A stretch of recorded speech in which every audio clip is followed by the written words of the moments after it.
Hello everybody, welcome back to the channel. My name's Kevin, I'm a geek, you're watching Kevin the Geek, and we are back to watch a little bit more of Would I Lie to You? This is the comedy improvisational sort of panel game show, whatever you want to call it. I did a reaction to this, I can't think how long ago it was now, maybe a month or so ago, maybe 2 months ago, something like that. And I just remembered I had a lot of fun watching it, and I loved the intro. This sort of funky, upbeat, jazzy kind of track, which I really, really enjoyed. And I was struggling to know what to do for this week's kind of reaction video for Tuesday. Because I haven't really been getting that many suggestions recently from you guys. So what I like to do on a Tuesday is to react to some of your suggestions. Some of the suggestions I've had is stuff that I have thought about doing, and I'm kind of saving it to when I do a full-length series reaction rather than just a one-off episode. But if you have things that you think I should check out, whether it's a 5-minute video or a full hour-length reaction, whatever you think I should consider looking at, then do please drop it. Let me know, and particularly if you can include a link to it, that would be even better. But yeah, let's check out this latest reaction to Would I Lie to You UK. This is from the first series. I think the one we looked at before was maybe something like the third or fourth series. So it kind of got itself a little bit settled. This obviously is in the early days, so it'll be interesting to see how they compare. Starting the reaction in 3, 2, 1.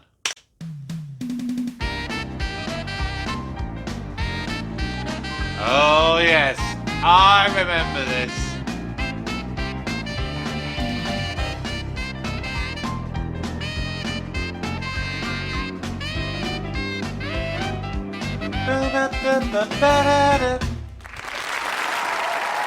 Yes, just as good as I remember.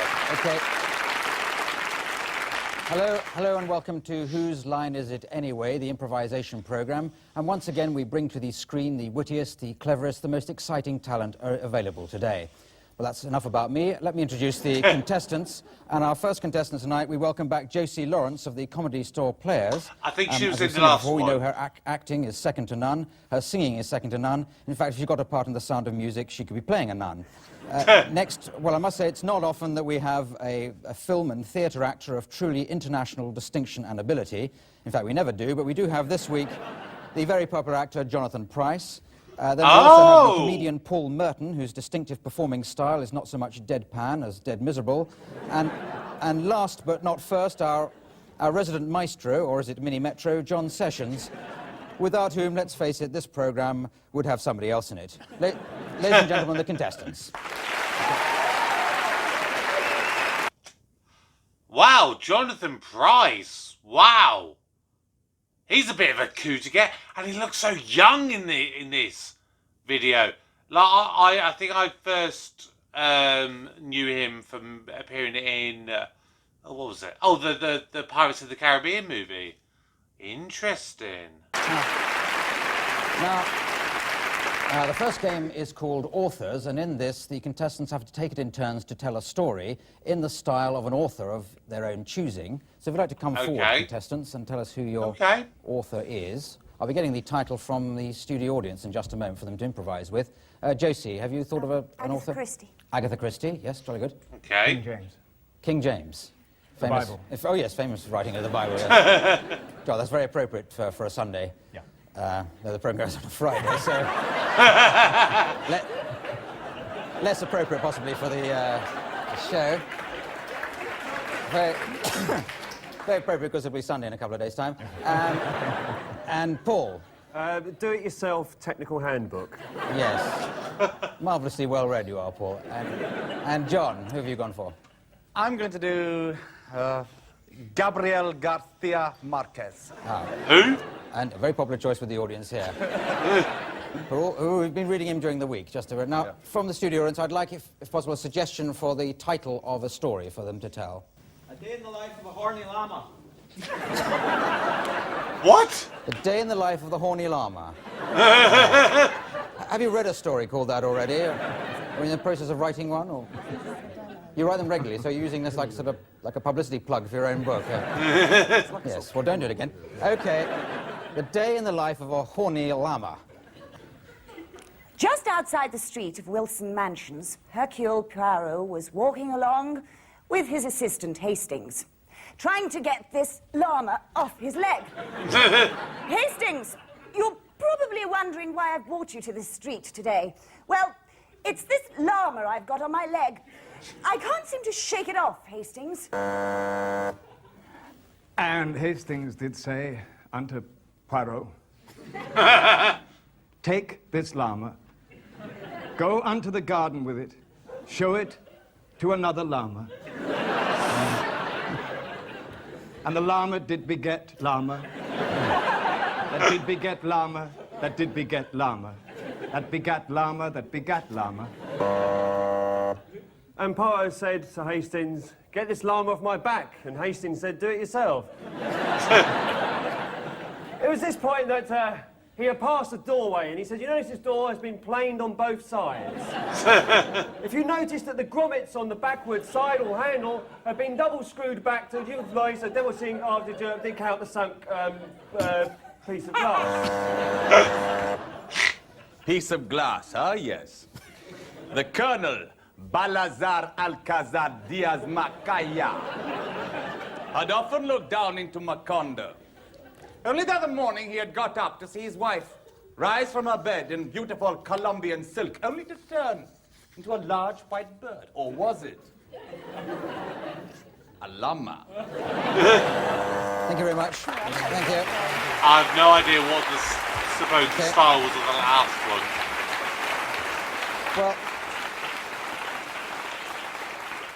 Well, I have to give some points for that round, and I can't distinguish between anybody there, so I'll give 10 points each just to get us going. Now, the next game is called Film and Theatre Styles. It's called that because the contestants are required to act things out, to improvise things, in a variety of film and theatre styles. Makes sense, doesn't it?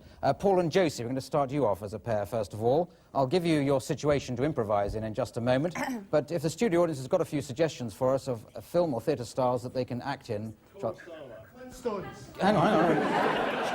Flintstones. Flintstones? Is that pantomime from over there? Or... Sorry, what was that one? Sorry, another pantomime. We've got two pantomimes we're going to do. What was the other one over there? Spaghetti Western. Spaghetti Western, yes. And... James Bond film. Oh, well, we're having James Bond films. Sorry? Disney. Great. German art film from John Sessions. Some We'll really give him that. bizarre range of suggestions. Okay, don't so Paul and Josie, can you start off improvising like Jack and Jill? And then I'll cut in with a style when you've done a few. Jack and Jill. as You've in heard of poem. Jack and Jill? Well, any Jack and Jill, really. But preferably somebody we've heard of. That's going to be boring for us, isn't it? Seems only a few years ago that we went up that hill together, Jack. And now here we are, married with 42 children. And all because I took you home to bed and put vinegar and brown paper on your sore head. Yes, not much of a contraceptive, was it? I thought Jack and Jill were brother and sister. Okay. Okay, it's spaghetti western. I would like to go back up to the hill, Jack. Don't call me Jack, you know, I have no name. Then, who are you? Am I? Who am I? I am that man who goes to the top of the hill with a brown paper head. Pantomime. Don't I, boys and girls? Yes, you know, and we know a song about brown paper, don't we, Jack? Yes, we do. While they're getting ready for the finale, why don't we put the audience into two halves and sing our brown paper song? Now, I want all the ladies to sing the brown paper song and all the men to go up to the bar and order themselves a whiskey. A German art film. Or a lager, whichever suits you.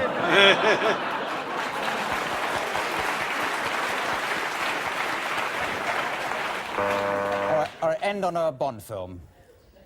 Wait a minute, you see this cigarette lighter here? If I press this button, it turns into a helicopter. Oh, that's brilliant. Why, I've got something here. I've got this comb, and if I go like this with one of the teeth, I break a tooth of it. We can pick the lock with that bit of broken off tooth comb. That's brilliant, Jack. Jack Bond.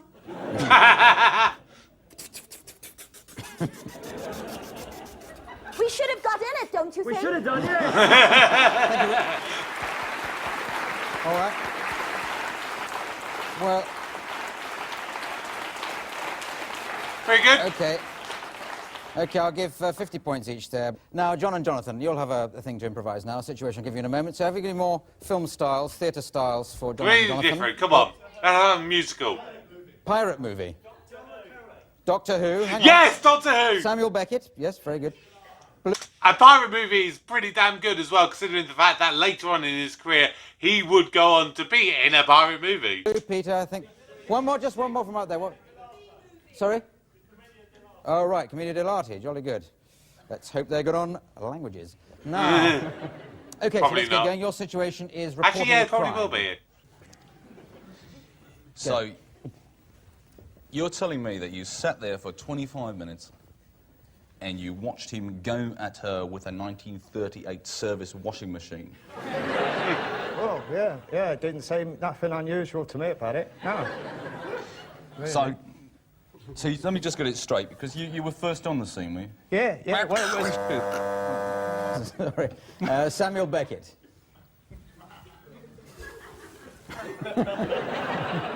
I've been in the bucket for a while now, Still now, old, no time, ongoing. Ah, Are you curtain now? God, no. Where's my dad? Where's my God? Now you're asking me. Now. Did you see it? Did you say you saw it? I saw the crime, I saw him hitting, I saw him boof, bash down the world beginning, and then all we fall, all to end, all time gone. A pirate movie. Pirate movie, so... I'm made out of saturated Technicolor. You can't stab me. No, it's no good. Try my teeth. they work just as well for me. How wonderful. Commedia dell'arte. Hey, what about the Doctor Who? Were you there at the beginning? I was there at the beginning. Were you there at the end? I was there at the end. Back end? Oh, yes. You're an old scallywag, aren't you? Oh, no. Not a scallywag, more of a scaramouche. Make them laugh loudly, or maybe you embarrass them into laughing because your faces are doing such big things.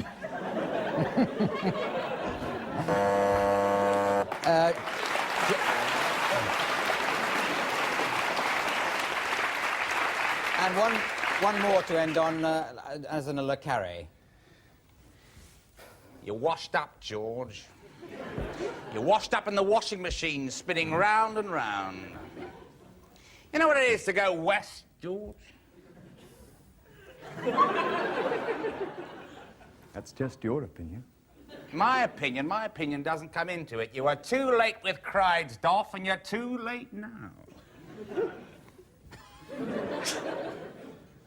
You're not saying a lot, George. You're going round and round. Or maybe it's reminding you of 1938 in Colombia.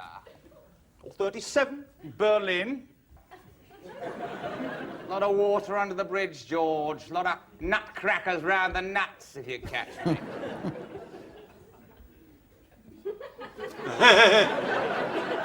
What did they do to you? Did they stop it? Stop what's happening in here? Or was it the washing machine? Thank you very much, thank you. There were quite a few in there. I just didn't get what the styles were supposed to be. So I think quite a few of them just went straight over my head there. But we didn't really get a pirate one in the end. Yeah, I'll let you go Wasn't on really a bit there on the piracy. off chance you might mention reporting a crime again, but I'll give you 50 points each anyway. Now, the next round is called The World's Worst. It's a quick-fire round. Everybody's involved. You'd like to come forward and stand on the world's worst step there. And Oh, just I for the remember thick of them, this game. contestants have to think of and pretend to be the world's worst people to be auditioning for a part in Romeo and Juliet. Oh, So, okay. I'll buzz when I've got enough of you to get the idea. So go ahead. The more you do, the more points you get, if you're interested. Oh.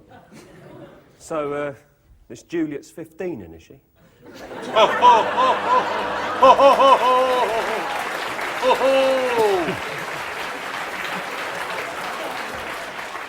But, Soph, what light breaks from yonder window? I'm left looking an arsehole. She's up there in the window. She goes around in tights. I'm left standing here, and there's been an eruption. Well, I mean, how old do you see Romeo as?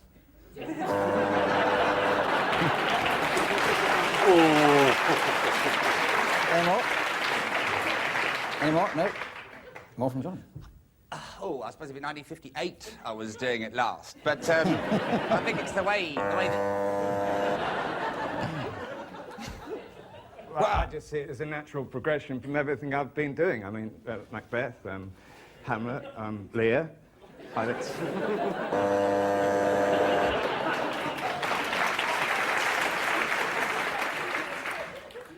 Oh, yes, I think I'd be just right for the part, actually. I mean, Shakespeare is my favourite writer.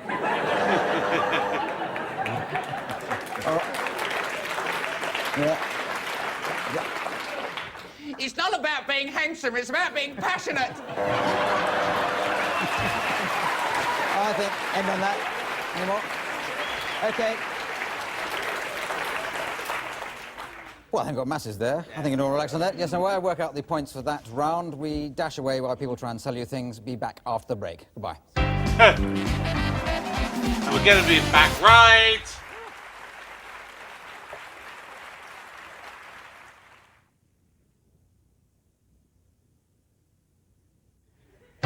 now.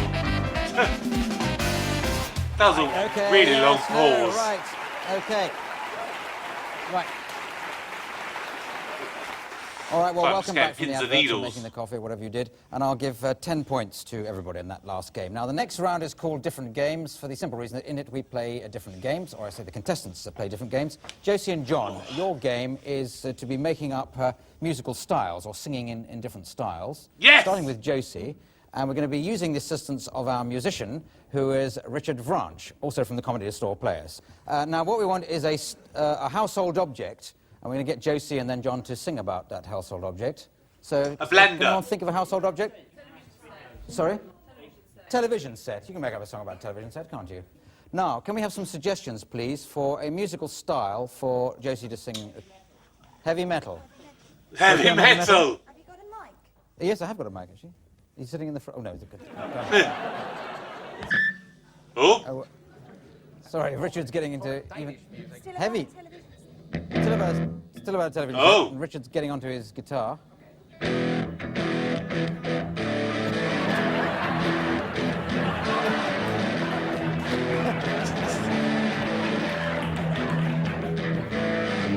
Baby, baby, I love you. Can you hear me, son? Come and treat me like a television set. Come and twist my knob.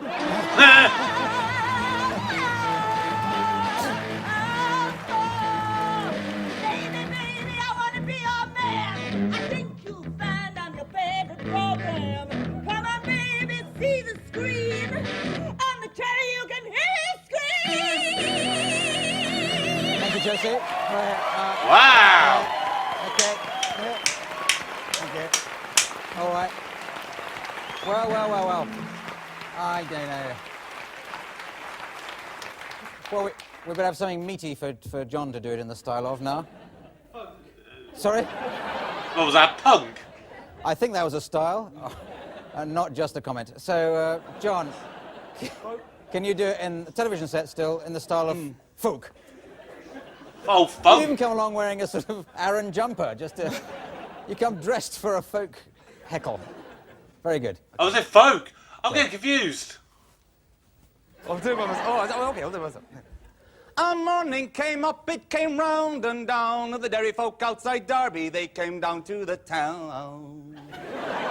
They found an old person with a great big fat sweater. It was getting much larger, getting better and better as he put on his television set and danced round the television set.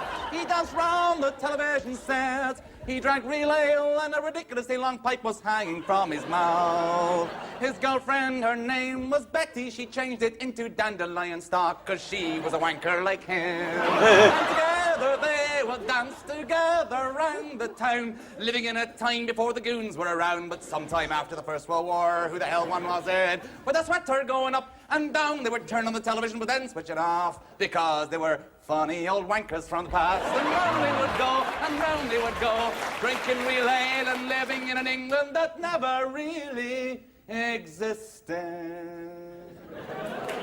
Thank you. Very different there. Okay. Well, it'd be impossible to separate those two there, so I'll give 100 points to John and 500 to Josie. Okay, so the next game involves Jonathan and Paul, and it's called film dubbing. What we do is show them a film, and we've scrubbed the soundtrack off it, and they have to provide it. So if you'd like to come forward, get ready. Oh, nice. It is actually a film you may have seen called Plan 9 from Outer Space. Heard of it, We've got to never give you a watched situation it. that you've got to pretend to be in, and you're improvising. Paul, you've got to be pretending to coming in to book a holiday from Jonathan, who I suppose is a travel agent. That's what you've got to improvise as a soundtrack over this bit of film. Now it's starting, look. Oh, hello. I'd like to book a holiday. This is my solicitor in case anything goes wrong. Yes, I'd like to go to Corfu, please. I'd like to spend 3 weeks there, if that's at all possible. Well, Corfu, it's frightfully difficult at this time. You see, I've got a letter here. Tell me Corfu's very, very windy now, you know. So I don't really think... You see, my aunt says here... Ah, so what you're saying, your aunt... Oh, don't you interrupt me, sonny. Oh, sorry, I didn't mean to. I just realised that you were telling me about Corfu. Now... Yes, well, I've got to tell you about Corfu again. You know, it really pisses me off, this. I have to keep telling you and telling you. Is self-catering an optional bonus, or do I have to... So can I get something near the sea? I want to sort of like... A good... No, there's nothing near the sea now. No, that's awfully... But you should have been here a long time ago, laddie. I'm sorry, I had no idea. Oh, piss off with it. Come here. Dear. Wow. Dear. It's quite skillful, this, yeah. isn't it? Very good. They'll never believe this isn't cheated, because that's exactly what the soundtrack was. In the original, I got... Oh, 90 points each there. Now, games are called Party Quirks, which matches Paul Merton against the rest. He's actually played this on previous programmes, but he didn't manage it very well, so we'll give him another chance. Paul is going to be a party host. That's what he's going to be improvising. The others are going to be arriving as guests, but they've been allocated an odd physical or mental quirk. Yes, I'm pointing at your envelopes, so if you look in the envelope there, these have been provided by members of the studio audience. They've come along to suggest strange quirks. We've picked the best 3, and the idea is that Paul's got to try and guess these in the course of the improvising. Right, okay, Paul, I'll come down here and improvise giving a party. The others will be arriving at the door, which is round that side of the set, but I'll be providing the noise, the doorbell noise, as they arrive. So you'd like to queue up, ready? Right, okay, you ready? Have you started improvising a party?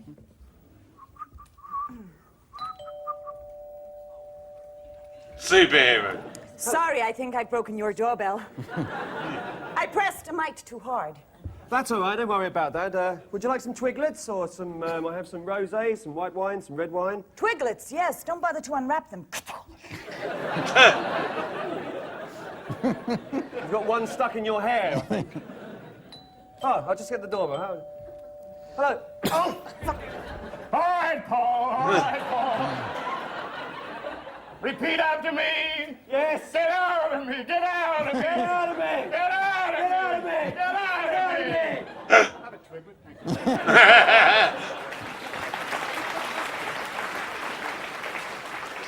Have you come to see about the rates? Say it again. Get out of me. Get out of me. Get out of me! Get out of me. Get Lie out of down, me. Paul. Lie down, Lie Paul. down, lie This down. won't take long. Okay. Okay. Shall I answer the door for you, Paul? Yes, Wonder Woman, answer the door. Oh, well done. That's close enough. Hang on a moment, I'll just get the... But where were we going? Where could we be? We were, of course, French. Our long navels going in and out underwater. I'm sorry. Okay. I'm sorry, you got it right. I'm a complete imbecile. Okay, we'll give you that one, Paul, because Jacques Cousteau, he's possessed by the devil. well, there it is. Oh my God, I can't believe he All just right. gave it away.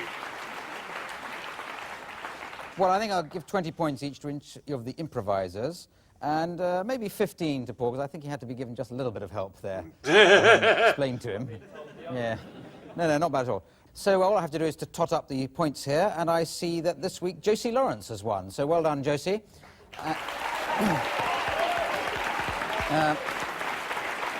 Now, the prize for winning is to get to read the credits out in a style of my choosing. So, Josie, I'd like you to do it in the style of an angry viewer at home. Okay? Just An angry viewer at home. Just say thank you to Josie Lawrence, to Jonathan Price, Paul Merton, John Sessions, to Richard Vranch on the piano, to the studio audience here, and everybody else. This is me, Clive Anderson, saying good night. Good night. Whose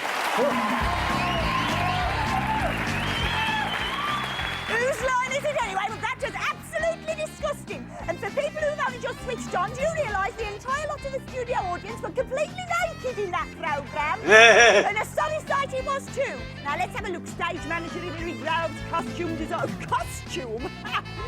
Vanda Vivian, well that's a stage name if ever I heard one. Hilary Gartill, that's what I'm Jane Bigger. Oops, sorry missus. Designer, Pip Gardner, lighting director. But oh, what did he direct? Couldn't direct traffic, old joke, but still, never mind. Well, Well, that was another fun episode. I think there's a clear difference, isn't there, between when you see an early series of something and then you go on and at a later point, or rather you see the later stuff, then you go back and see some of the earlier stuff as well. There's a very clear difference in you know, the production quality and just the general feel of things. I mean, I went to university and I did a course there, a musical theatre course, and I did it as one of the guinea pigs. We were literally the first ever year group, and I've been back since and seen some of the shows that they're putting on and producing now, and the quality of them shows in comparison to the shows that were written for us and you know, stuff that we did at those times, it's light and day.